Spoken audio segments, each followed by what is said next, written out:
E nós temos mais um convidado de peso, mas bota peso pesado nisso. Mr. Carmine Appice. Hello, Carmine. Hey, how are you doing?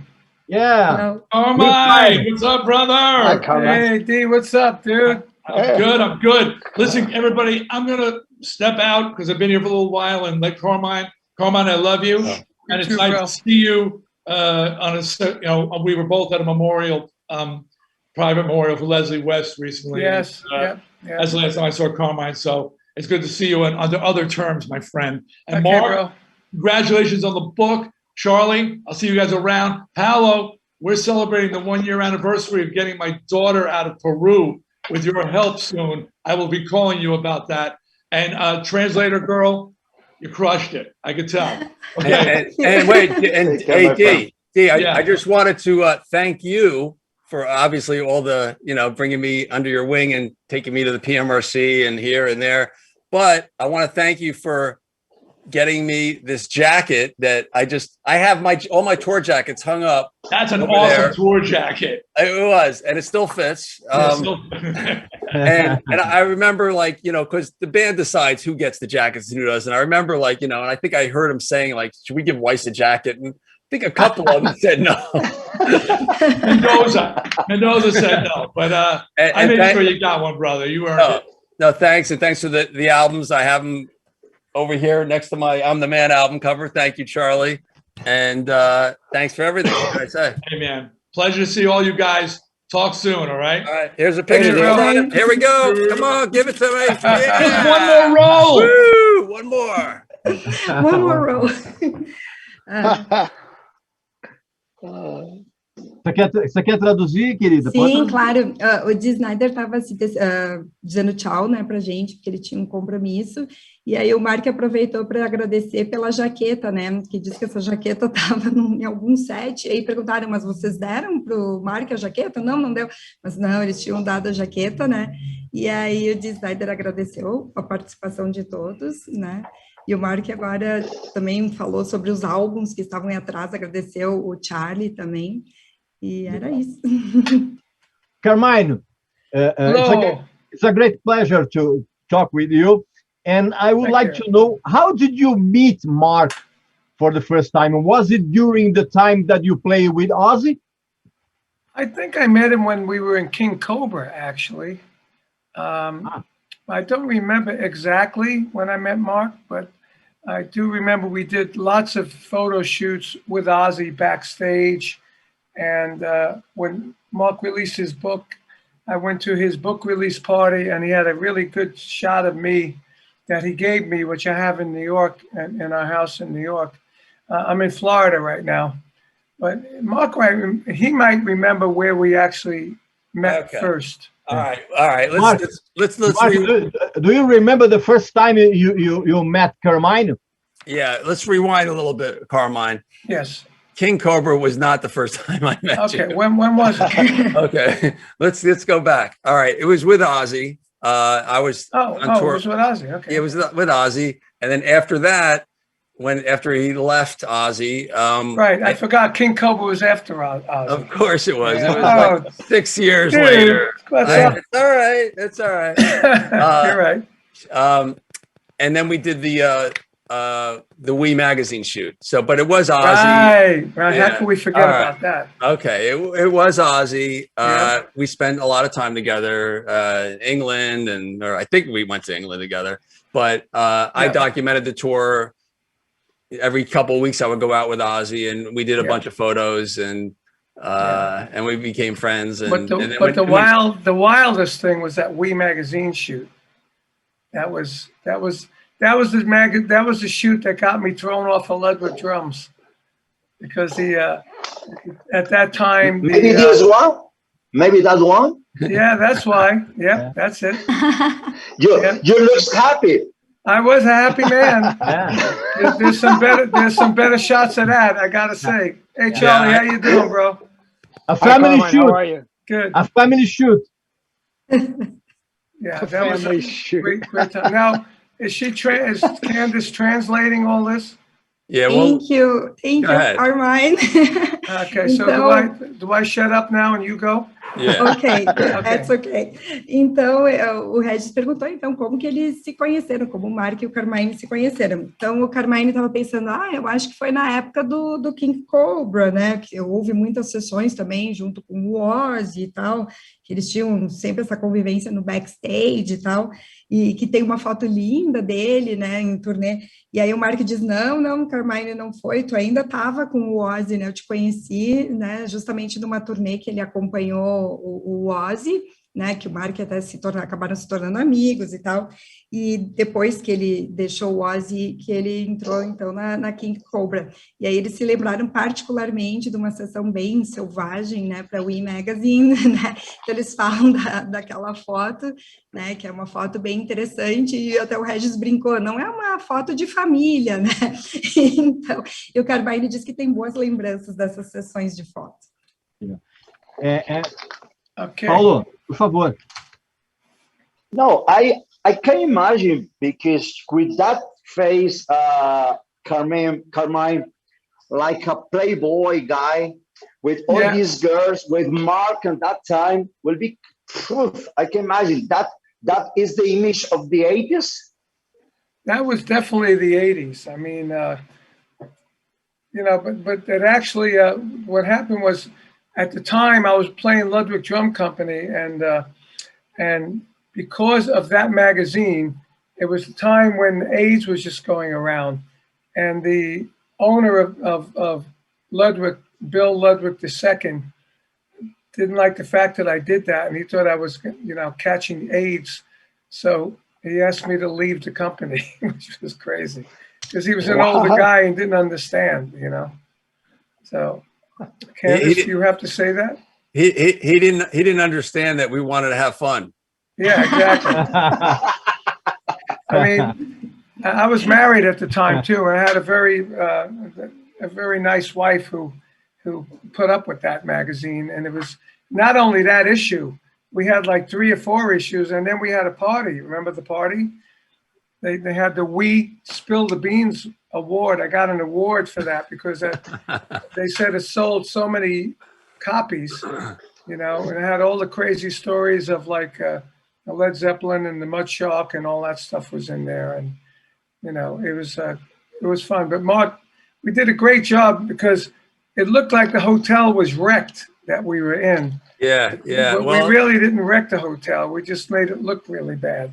Well, we actually did wreck it, but I had to put everything back together because I had a limited expense account, you know, right. had to make sure. But, I mean, there was no damage. It was just I put it back. Yeah, I put it back. Yeah, and we had fun at the bar when we had the contest on the radio station. Yeah, luring these girls in. I mean, you listen. Like we contacted the local radio station, rock station. And we announced that we were looking for 2 women that were. Was that Chicago? That was Florida. Florida. Oh, Florida. Yeah, where I am now. Beautiful. So we're looking for.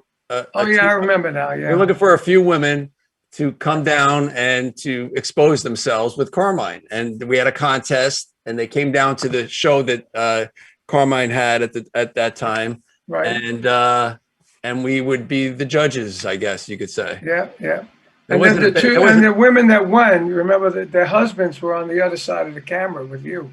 Yeah, they had a come, unfortunately. That's pretty wild. You know? I think Can I translate? You're gonna say all that and have fun. Ok.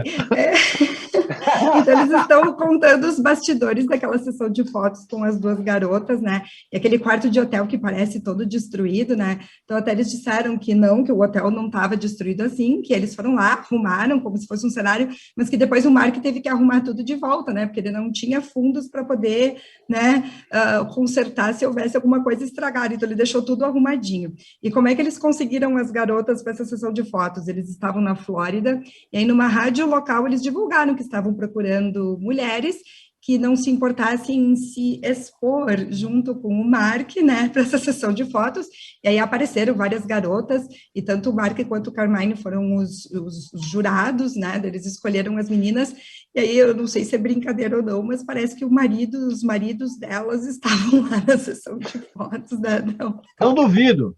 Yeah. Não duvido. Probably. E aí o Carmine diz que na época até ele era casado, né? E ele disse que, nossa, a esposa dele tinha que aguentar esse tipo de coisa na época, né? Good girls, there is no business like show business. Yeah, I want to know how she remembered all that. I don't know either, but I pay attention, I try. That's a lot to remember and re-say.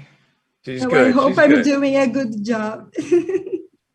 Yeah, but it was a lot of fun, and I remember we did the photo shoot and Ozzy's backstage at one of the gigs, and I think we did it like in a bathroom, wasn't it, Mark? Oh yeah, with the knife, right? Yeah, with the knife, and I had the cape on, and we did that one. I had to hold his hand back because he really wanted to.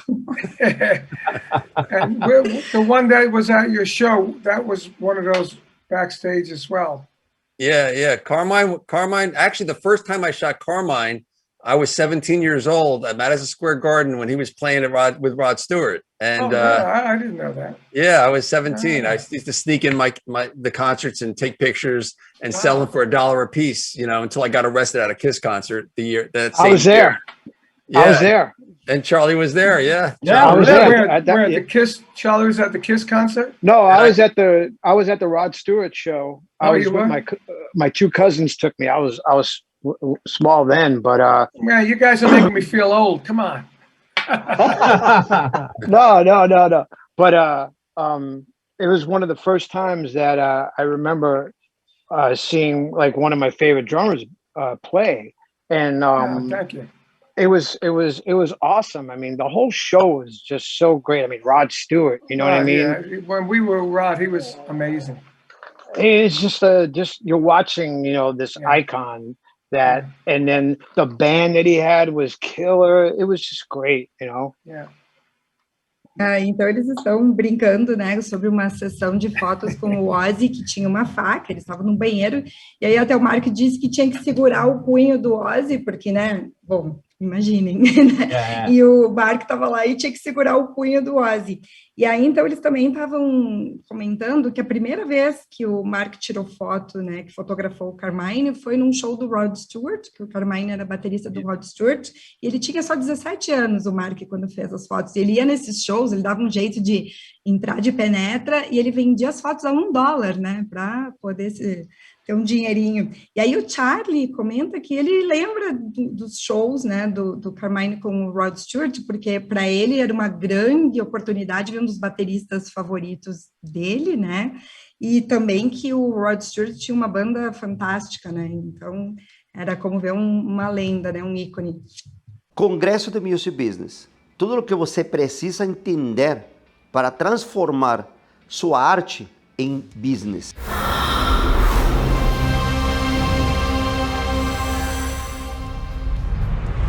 Faça parte agora do maior congresso virtual de show business. Em esse congresso, eu convidei a grandes amigos que já fizeram parte da minha história no show business.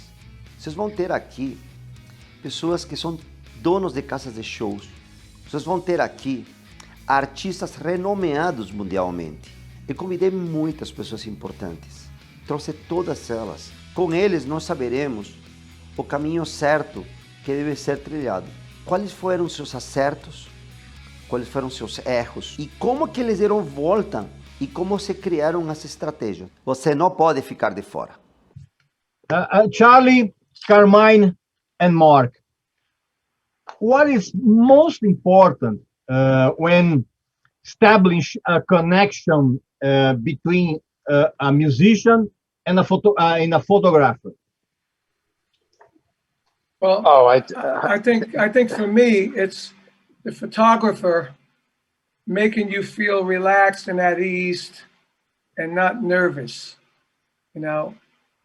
and some guys like Mark and another guy, Neil Slazauer, you know, they were very like, they were like your friends, you know, unlike a lot of different other photographers, which will, you know, just come in and do it. Yeah, they were like, raise your hand up, you know, fix your hair, do that, do this, you know, and like they make you feel at ease, and they make you feel like you're going to get a great picture, you know. That's what Mark used to do to me, and it's very easy to work with Mark that way, you know. Very easy. That's the thing about Weiss, was that like we trusted him, and we knew that he was going to get the shot that we wanted. And you know, when we would see, hey, we can do a shoot with Mark, we would get all excited and we would put on our best for him. And there was only a handful of, you know, really good photographers back then too. And Mark was the cream, you know. Yeah. No pun intended, cream. But yeah, so we trusted him and we enjoyed it. He had great energy and he would get good stuff out of us. Então, o Regis perguntou o que eles consideram, ou qual é a coisa mais importante na relação, nessa conexão entre o músico e o fotógrafo. O Carmine, ele começa que ele diz que o Mark, ele sempre deixou todo mundo muito à vontade, muito tranquilo, que ele sentia que eles eram amigos e, principalmente, que a foto ia sair boa, que eles iam conseguir uma foto muito boa da sessão. E o Charlie comenta que a questão mais importante do Weiss é a confiança. Eles estabeleceram uma relação de confiança entre a banda e o fotógrafo, que a banda sabia que o Mark ia ser capaz de chegar onde eles queriam, né, ter a foto que eles queriam, que eles imaginavam, né, e assim essa relação de confiança fazia o fotógrafo dar o melhor dele com a banda e a banda dar o melhor de si para o fotógrafo. And you, Mark? Yeah, so when I was a kid, early teen, I was kind of shy, you know. My brother, my older brother, who actually got me into music, he had a band and whatnot. He had some mental illness, and he ended up getting a lot of the attention from my parents. And I was kind of like, you know, I kind of like had to step it down and not kind of crave my parents' attention. And then once I started going to concerts, I started taking the pictures like Peter Frampton and Kiss, and bring him to school the next day and show him to my friends, and they all got excited, and I got all this attention and started meeting girls and started making money from selling them out of my high school locker for $1 a piece. And then the concerts, so I got the attention. So I kind of knew right away, like once I started doing it, that's kind of what I wanted to do. And then, you know, moving forward, you know, a couple of years, I mean, I moved really quick into this, like a couple of years later, you know, a year after I got arrested at a Kiss concert, I had a centerfold of Steven Tyler in Circus Magazine. And then Steven saw it, and then Lieber Krebs hired me, and they had AC/DC and Ted Nugent. The ball started rolling really quick. And then when I started coming into my own in the 80s and getting hired by the record companies and by the bands and by other magazines doing covers, I felt like every time I shot a new band that, you know, I mean, I was shooting Ozzy and Judas Priest that were already established, but when I started shooting like these new bands, like, you know, Anthrax and Cinderella or Dokken, and they were just coming out of the gate and wanted my help because I was now an established photographer. It was like having like 4 or 5 new friends, you know, like, and that's why I loved it, because I loved having all these new friends and hanging out with them. I mean, they would take me on the bus and go on, give me a bunch. They would clear out their junk bunk so I can go in there. It was a little smelly because all their wardrobe was there. You know? I didn't care, you know? And so it was fun. And that's why I did what I do. And my talent is not a technical thing, because I'm not a technical guy, but my talent is just to know how to make people look good. And I make them feel good, I guess, by being around them, because I'm not intrusive, and I am kind of shy, you know, still. But, you know, once I gain their trust, I get more out of them. And it just worked together because it made sense. That's what a photographer does. He makes you feel good, and you make them feel good, and you just come up with the right chemistry, and you get images that no one else can get. Então, o Mark estava explicando que ele era muito tímido na adolescência, né? Porque ele começou respondendo a pergunta do Regis sobre essa conexão com os músicos, né? E ele disse que na família dele, ele sempre ficava meio de lado, porque a família tinha uma preocupação maior com o irmão mais velho dele, que estava enfrentando alguns problemas e tal. Mas na escola, ele acabou se tornando popular, porque ele sempre tinha esse contato com o mundo do rock, com os shows e tal. E ele disse que as coisas foram acontecendo muito rapidamente, que ele acabou tirando umas fotos muito boas do Kiss, que ele conseguiu negociar até uma página dupla do Aerosmith, e a partir daí foi tudo muito rápido. Quando ele viu, as bandas começaram a procurar ele, as gravadoras, as revistas, né? Que ele acabou se tornando um fotógrafo bem renomado. E ele diz que daí o que acontecia? Que muitas bandas convidavam ele para sair em turnê, então que ele entrava no ônibus da turnê, ficava no beliche, que era meio fedido e tal, mas que ele gostava de estar rodeado de amigos, né? Que ele se sentia muito confortável nesse meio. E ele diz, inclusive, que ele gostava muito de receber essas bandas novas, porque daí quando nos anos 80, final dos anos 80, ele já era um fotógrafo renomado, então era a vez dele ajudar, né, esse pessoal novo, e ele sempre gostou de fazer muitos amigos, ganhar a confiança do pessoal, né? Ele diz que nem é tanto uma questão técnica, o fato de ele ser um bom fotógrafo, é mais um talento que ele tem de fazer as pessoas se sentirem bem e de aparecerem bem nessas imagens, né? Porque ele consegue estabelecer essa relação de confiança. Okay, the Carmine, one thing, the one thing I wanted to say about Mark especially is the one thing that the photographers need is access. Once they have the access, then it's up to them to be a fly on the wall in the room or wherever it is and capture that moment, that vibe. Now, when I look at photos that were taken 30, 40 years ago, they tell a story, you know, but back then when you were doing it, you're just doing it because, oh, this is cool. This could be cool.